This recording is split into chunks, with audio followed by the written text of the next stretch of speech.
So, lilinisan muna natin ang karburador ni Krupal mga bossing kasi pagka-uwi ko kagabi, pa-flooded na siya. Baka may yung karburador niya baka may dumi. Ito. Kaya linagyan ko yan ng basahan. Linisan muna natin ang karburador ni Krupal. Let's go. So yun nga mga boss, pag uwi ko kagabi ay nagpa-flooded na si Krupal. Problema ko talaga to mga bossing kasi dami pa rin kalawang ng ating tangke. Kaya linabas ko muna si Krupal mga bossing para dito natin linisan ang karburador niya. Ngayon mga boss, di naman gaanong madumi ng tangke niya kasi linisan na natin, nilagyan natin ng muriatic. Pero di talaga totally natanggal lahat ng kalawang sa tangke niya mga boss. Nagpalit din ako ng filter nito mga bossing sa loob. Mali ko lang mga bossing ay naglinis tayo ng tangke pero itong sa karburador niya hindi ko nalinisan. Kaya ito mga bossing lininisan ko. Wala naman tayong compressor dito mga boss, hindi naman gaanong madumi talaga. Agi tayhupan na ako, tayhop ragod.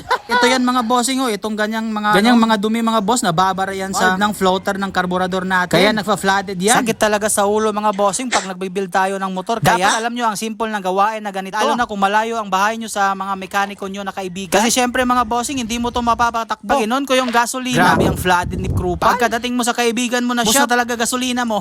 Tapos ko na nga linisan mga bossing, sana hindi talaga to mag-flooded. Goods na at testingin na natin. At wala nang ang flooded mga bossing, nalinisan na natin yung karburador. Tinagyan ko muna ng hose dito mga boss kasi baka mag-flooded kasi madumi kasi yung tangke natin nung pag-repaint niya, may mga kalawang.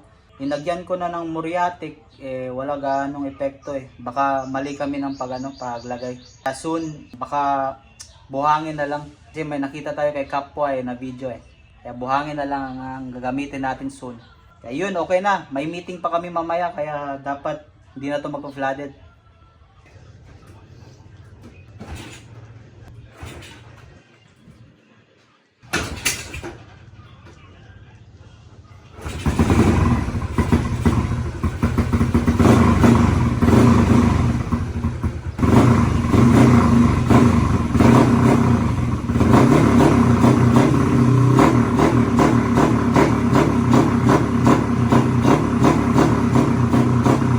Salamat mga boss, I love you all.